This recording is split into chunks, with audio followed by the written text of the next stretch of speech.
when did you first discover your leadership qualities or abilities? Wow. You know what? I think, a gangster doesn't call himself a gangster. Like Tony Soprano probably didn't call himself a gangster. Right. I think when you are driven, when you have a purpose-driven life, other people call you leader.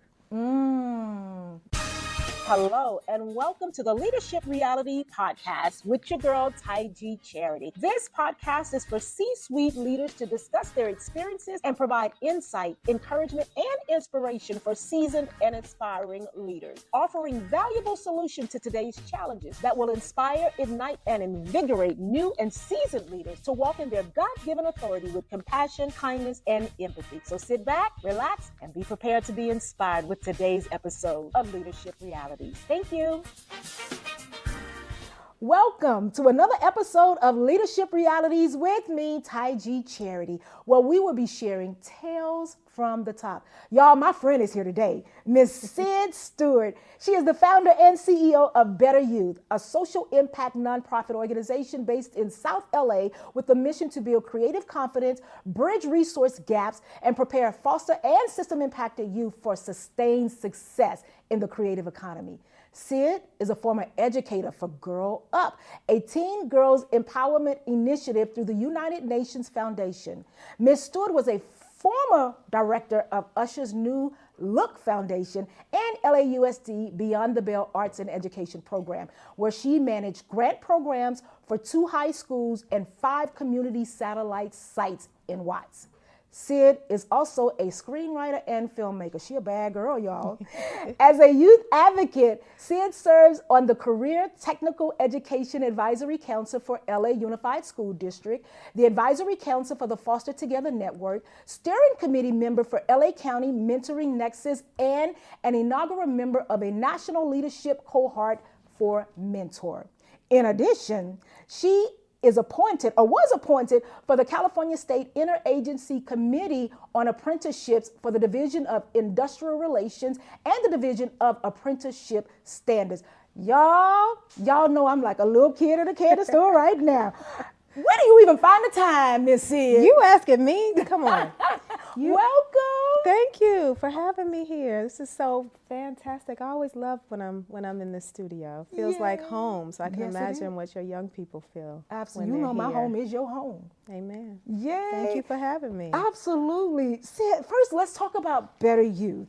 Better Youth is an amazing nonprofit organization. We both serve youth in foster care and system impacted youth. And it's so funny sometimes when I'm out and about and I'm talking about kids, they're like, oh, like Better Youth. I'm like, somewhat, yes, somewhat like Better Youth, similar. But that's good because we always hear kids in the spotlight, kids in the spotlight. I always say when I grow up and when I leave Better Youth, I'm going to be right at Kids in the Spotlight. Oh, you know what? So save me a seat. We right there, honey. We are partners on this journey together. And I just so admire you and all the work that you're doing.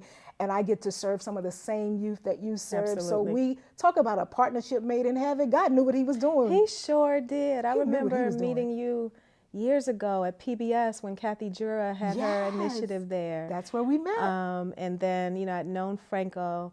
I think what's key to this work is, like you said, collaboration. Being a collaborative leader means that you not only represent your post that you've been assigned to and the youth that have been assigned to you, but you also have a responsibility to serve the community at large, right? So your youth are my youth and vice versa. Absolutely. And so if being a collaborative leader, which I learned this from Kelly Hogan, so shout out to City Scholars. City Scholars. I think, girl, every episode I'm talking about City Scholars, right? Yes. She is such an amazing leader, but we were just talking recently about, collaborating and being a collaborative leader. And she coined it where I could understand it, but I was explaining to her, like, the joy of supporting kids, the joy of supporting Regan, because I know she's going to be on the show, Seen and Heard. Franco, who supported us, incubated us for a couple of years in his space. That's what collaborative leadership looks like. It's like when you can see beyond your particular mission and the larger mission of serving these young people, because we can't do it all. No, it takes a village. It literally takes a village, but I think also the mentality behind it's not competition, right? We're all in this together. Absolutely. And your needs become my needs.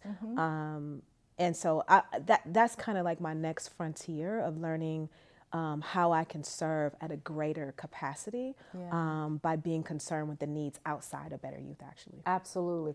I know you and I will phone each other up in a minute. Like, we got a youth. This youth needs it. If you can't do anything else, can you pray?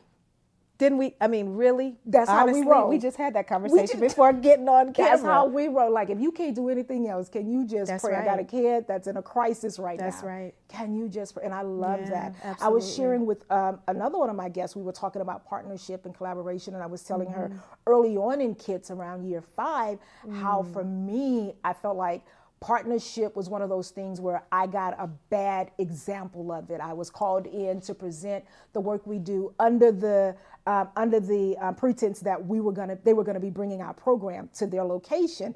And after 3 meetings with like some of the top executives, rolling out our strategy and how we do the program, only to find somebody a couple of months later sent me a flyer and say, "Wait, isn't this your program?" So they attended to it. And I was like, so it gave me such a bad taste for partnership. But then God saw fit to bring this thing around and have me meet amazing leaders like you. And we just Absolutely. joined at the hip in doing the work together. Absolutely. I Doing the work can't together. even imagine that, because that's theft in a broader sense. But Yes. I think when someone recognizes something that's pure and authentic, right? They want a piece of it, they want to duplicate it. But what God has given you is unique. And honestly, I remember meeting you, and I had heard about Kids in the Spotlight from Edwina Finley. So shout out to Edwina, because I know she supports both of our organizations, and she's a fantastic actress, and she's a mentor for us. But she was telling me about your organization, and I remember studying it, and I think when you really have an authentic purpose, right? God has given you a purpose. There's no need to worry about what somebody else is doing in the space. But what you can do is learn how effective that other organization is being, and you can learn from them. So I just, I was just so blessed to meet you and how supportive you've been. I mean, we do similar things, but God has given you a mission and me a mission, and then together, just think how powerful that can be. Absolutely. But I remember learning about KITS and was, still learning, because I mean, this work, you're constantly learning how to serve young people better, right? Absolutely. In the spirit of excellence. And when you find an organization or organizations that are doing it, I feel like, learning from them is the kind of the best course of action. Absolutely. Rather than trying to take or extract something that really isn't authentic to you, because you can do the same thing, but you're going to do it differently because your POV is different. Absolutely. Your experiences are different. Absolutely. So you sound like my husband, because when that happened and I saw the flyer and I showed him, he said, "Tige, it's not Kids in the Spotlight. They don't have you." And I was like, thank you much for that. But it was so, because I was just so willing to share, and I still am. I'm very open. Look, there are so many kids that need services. So if you want to duplicate it, just be upfront about it. We would have had the same meetings if I'd have known. Right. But I came in under a different understanding. Exactly. So it just felt very manipulative for me. But when my husband put it in that perspective, it's like, it won't be the same. I don't care. You're the secret sauce. And, God, right? Absolutely. When you put God at the center of it, like that favor, that it doesn't matter what somebody else is doing, like what he has put into your spirit. Certain kids are assigned to your organization. I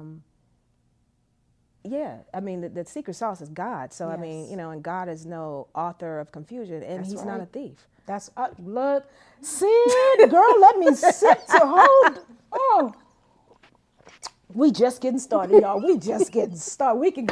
All right, I'm going to pace myself.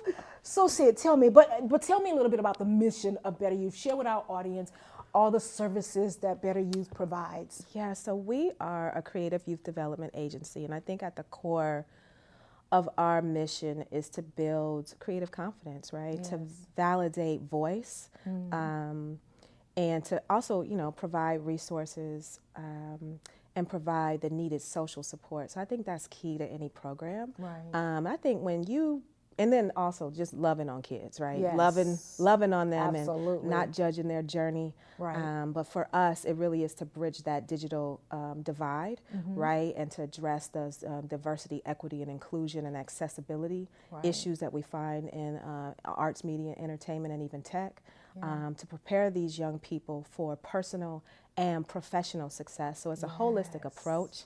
And at the root of it is just like, what is uniquely you, right? Once you connect to that core, it doesn't matter. Some kids go off and leave, Better Youth. They were in gaming and they go into cybersecurity, or they go, we just went to Warner Brothers, and some kids are interested in tech production. But at the end of the day, they are confident in who they are and what they bring to the table.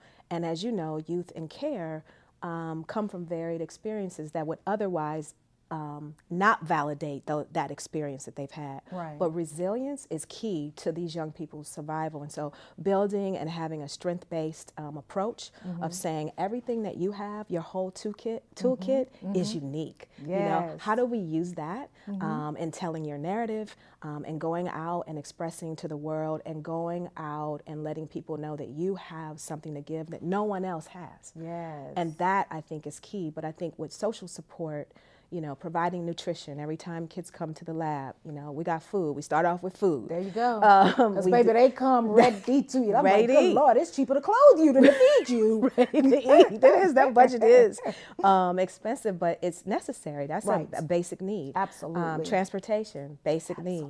Shout out to Hop, Skip, Drive. We're part of their impact program because transportation is important.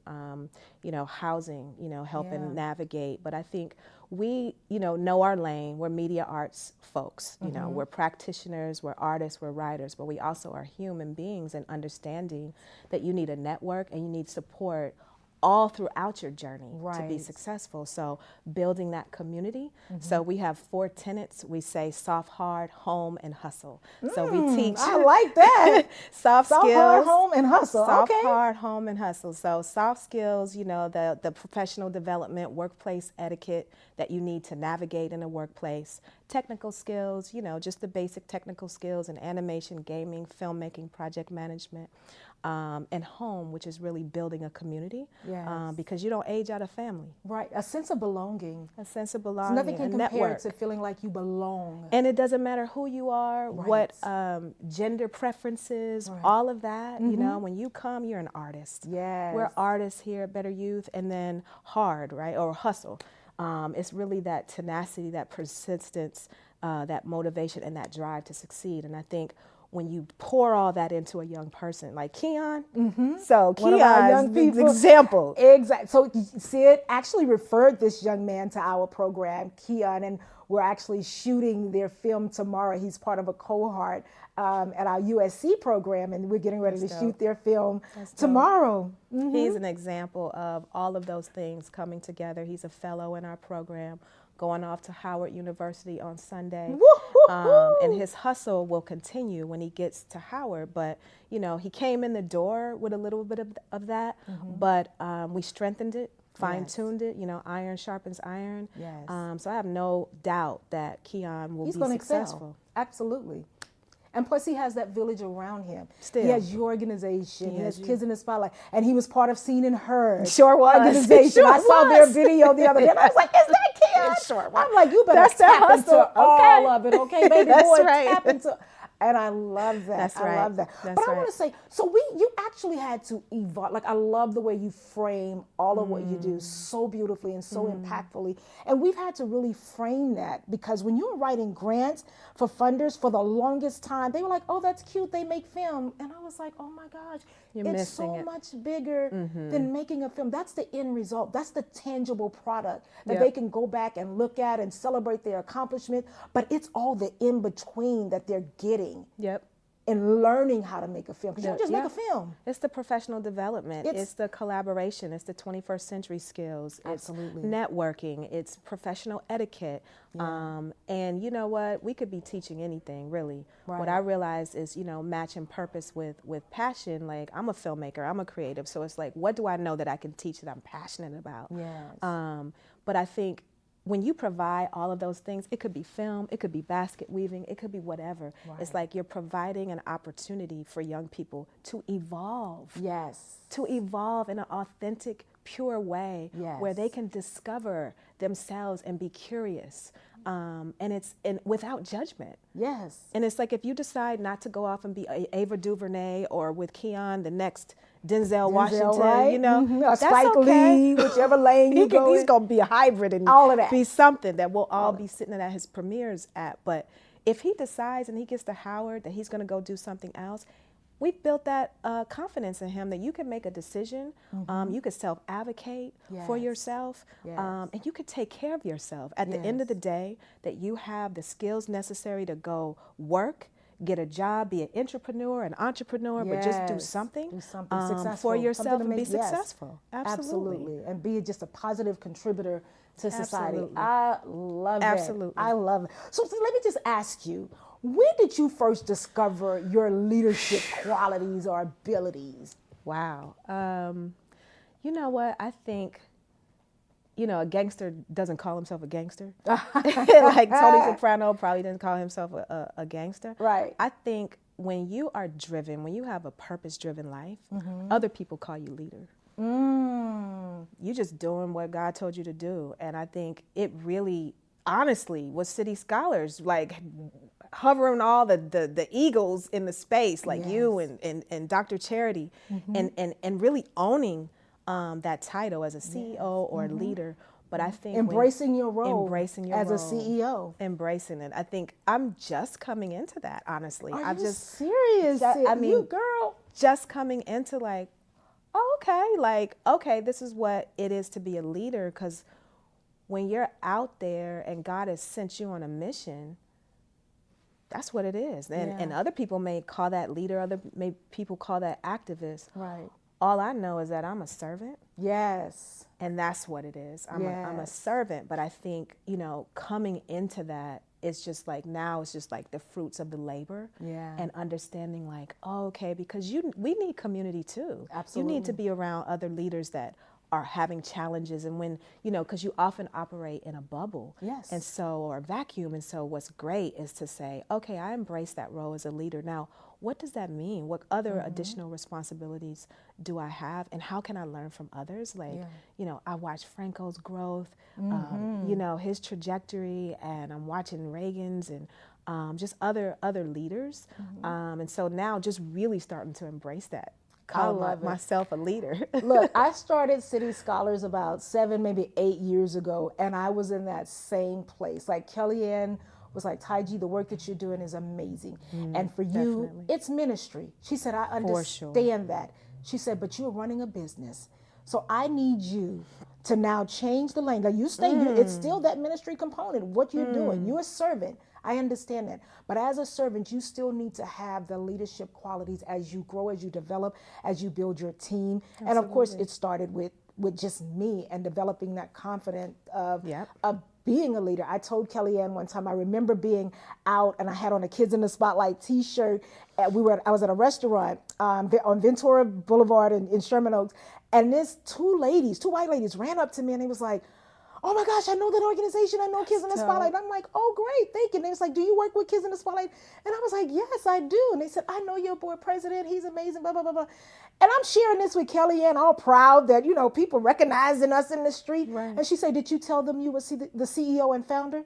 I was like, no. And why not? And I was just like, I didn't even think it was relevant. And she said, it's relevant because I need you to embrace what you've done and that role. And that was so hard for me. Absolutely. And she really started to peel back the layers as to why you did. She's good at that. I'm like, I feel like this is therapy right now. Kellyanne. She's good at that. She's good at so that. Good. But it is an aspect. And I think even in the Bible, it talks about being wise as serpents, harmless as doves, but also there's a shrewd manager, right? Yes. That understands business, and our business is taking care of young people. And so I know you're incorporated, I'm incorporated, you know, we are in the business of taking care of these young people. And so in embracing that role, I'm also embracing that responsibility and embracing being a financial steward. Yes. You know, marketing, all the aspects all and the of tenets of what it takes to run a business. I think that is why City Scholars has been so helpful. And all the, leadership institutes I've done over the years is really understanding that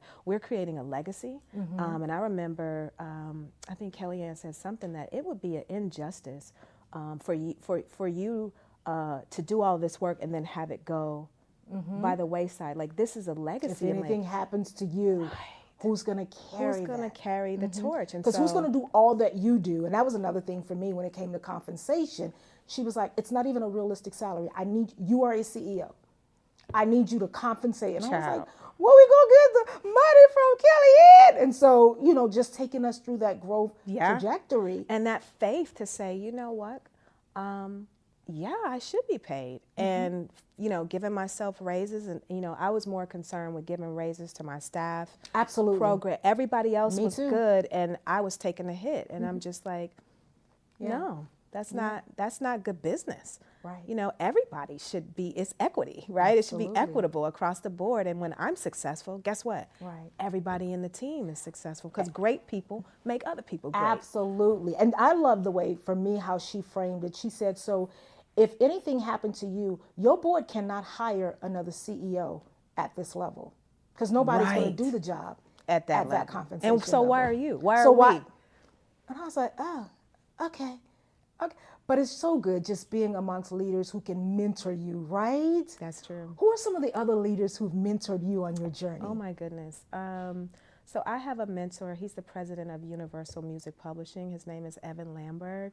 And I went to work for him in New York years ago. And he saw my potential. I was on his desk, still producing plays and running Better Youth and all of these things. He definitely has mentored me as a writer and as an artist. I had two mentors. One was Cicely Tyson. She took me under her wing and shared some jewels with me. I just want to say that. And I just couldn't. Oh, it was just something. I was doing a film in New York at the time. And for some reason, I don't know how I got connected with her, but I used to call her and she just would give me jewels. And so her passing was personal. Walter Mosley is another writer, mentor that just was like, if you're not writing every day, you're not a writer. And I just was like, like you should be doing the thing that you say you are. And so those are some like creative and just kind of outside of the nonprofit space too, because I think you can learn what it takes to be successful on any level and then apply it to like your lane. But I would say, those three people, and then I do have to give a shout out to Dr. Maya Angelou, because I did have an encounter with her that stayed with me forever. Met her too? I did a tribute poem to her in Atlanta, and I was so excited. And this is a true story, but we were behind stage, and I had crafted this poem, and so we were sitting ready to go on stage. And I was like, still in my little hip hop zone. I'm like, I'm about to rock your piece, Dr. Angela. She was like, she clutched her pearls like, who am I sitting next to? I was like, oh my God. So when I went out, I was a little crushed. And I went out and I did my poetry. And then on the way back, she was, and I have this on tape, she was coming on the stage and she had her arms held out. And she hugged me and she said, you're a fine poet. And I guess, different generations are different. Right. But, hip hop gets a bad rap. We're 50 years old. But I guess she could understand who I was in the language. Like she heard, it was a tribute to her. Like I know who you are in your work. And if maybe sitting next to you, I didn't articulate that well, in my work I did. And so when she embraced me, it was, again, a validation. We all need that. We all need somebody telling us we really do. that we're okay and what we have to offer is valid. Adults. Absolutely. So imagine, Kids. Young people, still, we still need that. So those are some folks. And you. I claim you. Yes, I claim you because it's already hot in here. Now you're gonna make me start sweating. I'm telling you, you are the collaborative leader that I talk about as an example. You are always opening up doors, and I'm not talking about little doors that you got to scrunch down to get into. I'm talking about doors that you got to put your heels on, your suit on, and walk through. I'm talking about the doors that you open for other people. You are also a mentor. Thank you. Well, the feelings are absolutely mutual. I hope you know that. I appreciate that. I hope you. It's so funny when I'm talking. Sometimes I get a call from a young person. Like we had a young lady, and she was in the hospital, and I found out from one of my team members, and I got a hold of her. And I was like, "Well, who was in the hospital with her?" Syd is here. Oh, she's in good hands. Yes, she's in good hands. I was like, "Okay, I can go back to sleep now. Amen. My baby taken care of." Amen. Because Syd is there, Amen. and I love that because you really do show up for our young people. And I know last year we decided to do, after we got this space, we decided to host a Thanksgiving for our young people. It's always been one of my heart's desire, like for young people to always have a place to call home on Thanksgiving, to get a good meal, to come together, family, watch movies, laugh, play game, whatever. And so we were able to do it last year. And you even came to that. Absolutely. I was just like, this. Absolutely. And Jamia and who else was here? Alexis. Girl, I can't even tell you who I was. They were just here. I took doing video, karaoke, and everything. And the gumbo though. And the gumbo. I'm collapsed. That gumbo. And then your husband was clowning me because I was trying to put the rice. Girl, my husband clowned everybody. Listen, that's what family does. It was a family. It just felt so good. And like when I come into this space, I know if I feel it, imagine what your youth, that's what we want. Feel when they come in. Mission accomplished. We always say, welcome home. It's a place for you to belong. Like this is, sure is. This is, we exist because of you. But I do remember sitting with you at P.F. Chang's. I don't know how many years ago. Yes, I remember. This studio wasn't here. No, it wasn't. And I remember sitting with you and you were like, I'm opening up a studio. And your faith and your belief, because faith is a substance of things hoped for, visions of things evidence of things not seen, girl, right? And it was not seen, but I could see it because you could see it. And I remember, and I marked that day in my head. And then to be sitting in this fantastic space that you've created, and I'm sure it hasn't been easy. And I know, the thing you posted on LinkedIn about ownership not going to Black folks and all of that, that's just a whole other thing. Right. But that's breakthrough and that's pioneering. And I remember sitting with you. And so those are the things that motivate other people. Like we are praying and, readying ourselves for our own building as well, because I think ownership is important for people of color and to establish a home. But again, mirroring, you did it. I'm like, well, shoot. Yes, that's right. I can do it too. Absolutely right. Speaking of that, did you apply for that acquisition grant? We did not. We did not apply for it. I think when we looked at it, it wasn't the right opportunity for us. I know it was a very fast turnaround for that particular grant. It was. Yes. And it was for just acquisition. It didn't allow for development and some other things. So. Right, yeah. And it had to be an abandoned building that you purchased, so you would have to put up the money to do the renovation and all of that. Yes, absolutely. We have our eye on this building that I've already claimed. I'm standing with you. I'm standing with you. Yeah, it is. Yep. I can't wait. Yep. I can't wait to come to the ribbon cutting. Absolutely. I'm going to be there. Absolutely. I'm going to be there. Absolutely. So how many team members do you have now? So we have 14 people on our team. Wow. And a lot of them are alum that we, so we Even have better. junior leadership. So we have junior leadership and senior leadership. So we have Sean Jackson, who's just got promoted to he's our CIO, our Chief Innovation Officer. Congratulations, after being Sean. with us for years. That's a big accomplishment for him. He's just been with us since the inception and in the trenches, and he's an incredible partner.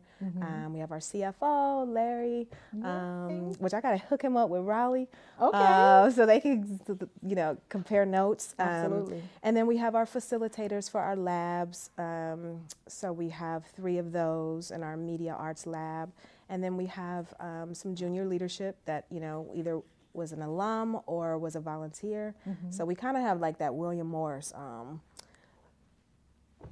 structure where you Okay. start off either as a mentor, as a volunteer. And for those who don't know, William Morris is an agency, like one of the largest talent Well, and literary agent. went to William Morris Endeavor, I think now, WME. Yeah, they but, changed the name, yes. Yeah, but they had the concept of everybody starts in the basement. Everybody starts in the mailroom and works their way up, because I think there is a level or a layer of humility within that. And I love, and we adopted that model.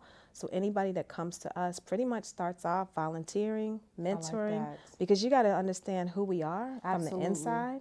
And Get some skin in the game. Skin in the game. We have Charmaine, who has been with us for 6 years. She's stepping into a program manager's role. Yes. We have a new case workforce development advisor coming on. She's on our advisory council. She's a former administrator at LAUSD, and she's stepping into a role. So one, they know the organization, and they know the kids, and Absolutely. the kids know them. It's nothing like having your alums, and also alums with the lived experience. Like they can, those are your consultants. They're the best consultants. Absolutely. Because they understand. Breon's our social media specialist. Yeah, I remember we referred Breon You sure did. to Better You. Sure Because did. she's just such an amazing She talent. is killing it. And I'm like, look, killing it. do this program. And I just love that she's still with you all. Yeah, she's been what we hired her. She's, taking what she learned in animation and applying it, to real world work until her work in animation blossoms. But she's taking what she's learned and applying it. So now she has a different skill set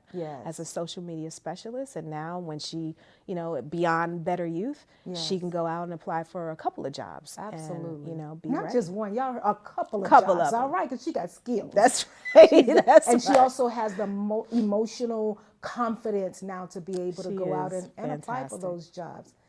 Your leadership is just so phenomenal. And they keep telling me I got to get ready to wrap this up. I don't want to wrap this up. Either, okay? but we can always do lunch. We don't have to have y'all on camera in our business. But it's so, this is just how we talk, right? Right. But I remember being in I think it was a fireside chat that Dr. Charity Chandler Cole was holding at Casa LA.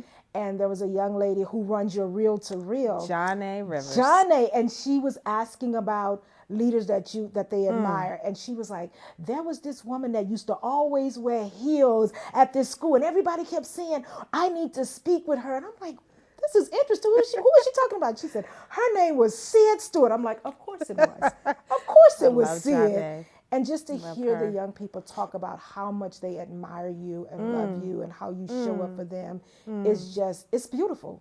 It's beautiful. It's the best gift. I was in Atlanta, so I am a writer, so I do want to do a shameless plug. Yes, you are. A so phenomenal writer. So when I was in Atlanta, I was back and forth with Jaszmin during breaks on set, like still mentoring her, because we have a film festival coming up in October 5th at LA Film School that Jaszmin is running within our 10-year anniversary. We got some films going this year. We sure do. Yeah, we sure do. I can't wait. That film was so good. I don't want to give a spoiler, but it was so good. So she has her team, and I've known Jaszmin since she was 14. So she's a partner. I mean, she's a founding member of Better Youth. She is. I've just the privilege and honor to have seen her grow. Yes. And she's seen me grow. We've been on our journeys together. Very transparent leadership, omnidirectional. Along my journey, many people may not know that, but I was homeless running Better Youth, and spent some years from lived experience myself. So I think when you serve a population, there's some connection that you have, and Jaszmin witnessed that, and I never was afraid to say, hey, I've been there. I know what it's like to be on the bus and on the train and, doing all of that. I'll take a train to Watts and figure out why I'm hosting a program where if youth have to catch a train, I should be able to catch a train just like they can. But Jaszmin is a partner, she's my mentee, goddaughter. Partner inclined, but watching her journey, she worked at Disney and then came, and now she's running her own platform, which is a blessing because we check in, we got a meeting tonight, but she's surrounded by a team of her peers and mentors. Latrice is another one that we're just working together. It's, we're better together. We always say we're better together because each one teaches one. One day I'm a teacher, one day I'm a student. It's omnidirectional mentorship and leadership, because when I'm gone, this is the succession plan. Yes. Y'all This are the is succession plan. right? Yes, this is designed. Yes. Ooh. I don't even need to ask you what nuggets you would leave for other aspiring leaders, because I feel like you've dropped so many nuggets that we can all just grab. I even like the partner in climb. I'm like using that. My partner in climb. We climbing together. Because I don't have all the answers. You know, That's right. Janae comes with a wealth of experience and knowledge that I don't know and what I can share. But what I promise to be is authentic as possible. I'm not perfect. I'm purpose, though. Yes. And you're present. And you're present. Oh, y'all, do I have to? Do I have to Thank wrap you, it my up? sister. Thank you, Syd. Thank you. I feel like this is like just the scripture in action, iron sharpening iron. Every time I'm around you, I feel like I just get sharpened. That's what it is. I And just get we're sharpened. not afraid to say we're Marketplace Ministries. That part. Thank you. It got warm in here. Girl, look. Not where, I mean, like the Yes. love in here is so warm. So Yes. thank you. Thank you for Absolutely. inviting me. I appreciate it. Oh, y'all. Okay, this is so hard.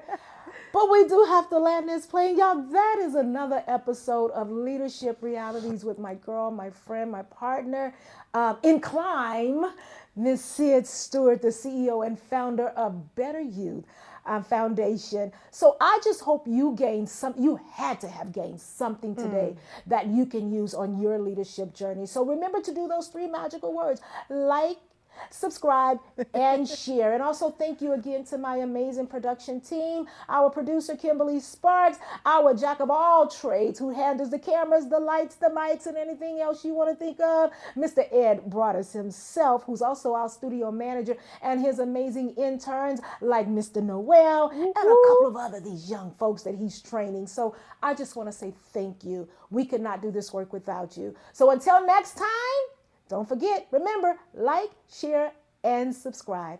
Bye now. All right, ladies and gentlemen, that is our show for today. I hope you were inspired and you gained some valuable nuggets that will help you to become a better leader and to walk in your God-given authority. Bye, until next time.